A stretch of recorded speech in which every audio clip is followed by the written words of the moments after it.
সর্বপ্রথম আল্লাহ তাআলা ডাক দিয়া বলে, আসমানকে ডাক দিয়া বলে, আসমান, এত বিশাল আসমান, তুমি এত বিশাল, তোমার কোনো কুটি নাই, কুটিবিহীন তুমি দাঁড়িয়ে আছো, আমার হুকুমে তোমাকে দাঁড় করিয়ে রাখছি।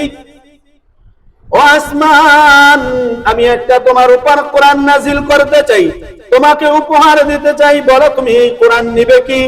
ডাক দিয়া বলে, আসমান ডাক দিয়া বলে, রব্বে কারীম, ও রাহমাতাল লিল আলামিন, ও রব্বে কারীম, দয়াময় আল্লাহ, আমাকে কুটিবিহীন, আমাকে কায়েম করে রাখছেন, আমাকে দাঁড় করিয়ে রাখছেন আপনার হুকুমে, কিন্তু আপনার কাছে অপারগতা স্বীকার করি মালিক।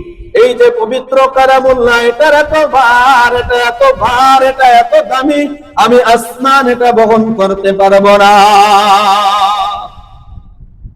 আল্লাহ ডাক দিয়ে বলেন, সাগর, তুমি এত সাগরের পানি, তুমি এরকম জোয়ারে ভরপুর হয়ে যাও, ভাটাতে শুকিয়ে যাও।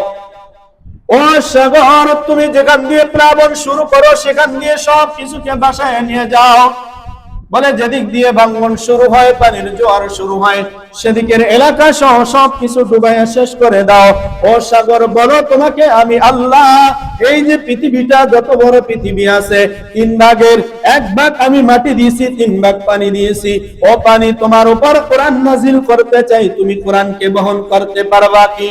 ডাক দিয়া বলে, মালিক, আমার এত ক্ষমতা দিয়েছে, সবকিছু বাসায় নেওয়ার ক্ষমতা আছে, কিন্তু তোমার কালামুল্লাহ বহন করার ক্ষমতা আমি আল্লাহ, আমি পানির ভিতরে নাই।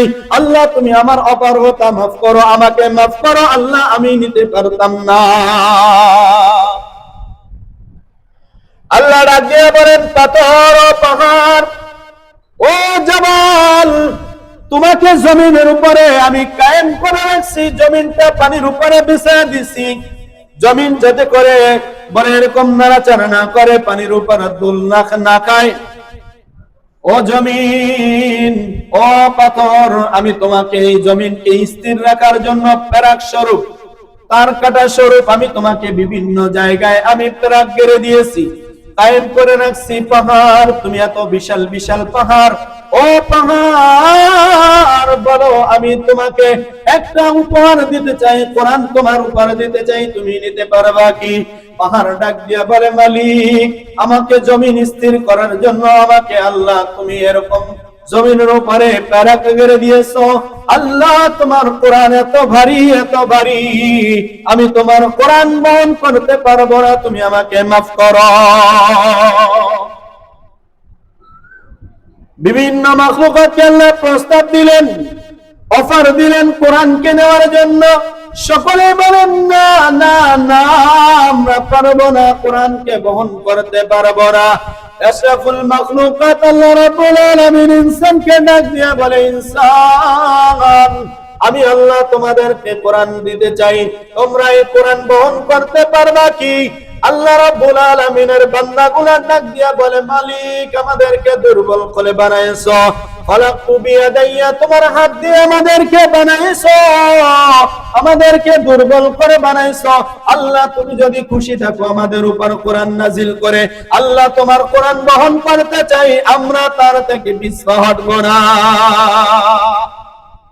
আল্লাহ কোরআন নাজিল করলেন যে মানুষের উপরে, সমস্ত মাখলুকাতের উপরে কোরআনের কারণে আল্লাহ এই মাখলুকাতের দাম বাড়ায়া দিলেন। আল্লাহ এই ইনসানদেরকে সম্মানিত করলেন শুধুমাত্র কেবলমাত্র কোরআনের কারণে। আল্লাহ ডাক দিয়ে বলে, শুধু তাই না, তাই না, আমি আল্লাহ যে মাসে কোরআন নাজিল করছি, ওই মাসটা সব মাসের থেকে দামি, সব মাসের থেকে দামি। বাকি 11 মাস যতগুলা দামি, তার চেয়ে বেশি দামি এই রমজান, কারণ রমজানে আমি আল্লাহ কোরআন নাজিল করছি। শাহরুর রমাদানাল্লাযী উনজিলা ফীহিল কুরআন, আমি এই রমজানে, আল্লাহ রাব্বুল আলামিন বলে, এই রমজানে আমি কোরআন নাজিল করছি। রমজানের দাম অন্যান্য মাসের থেকে দাম বেশি না কম?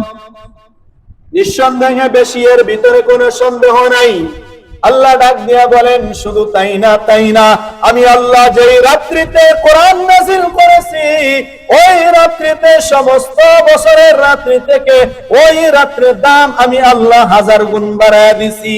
ইন্না আনজালনাহু ফি লাইলাতিল কদর, ইন্না আনজালনাহু, হু মানে কোরআন, আল্লাহ বলেন এই কোরআন আমি নাযিল করেছি লাইলাতুল কদর, কদরের রাত্রিতে আমি আল্লাহ নাযিল করেছি। লাইলাতুল কদর খায়রুম মিন আলফি শাহর, আল্লাহ বলেন এই কোরআন নাযিল করার রাত্রি এত দামি, এত দামি, আমি আল্লাহ এই মাসটার, এই রাত্রিতে, এক রাত্রিতে হাজার মাসের থেকে উত্তম বদলা দান করি।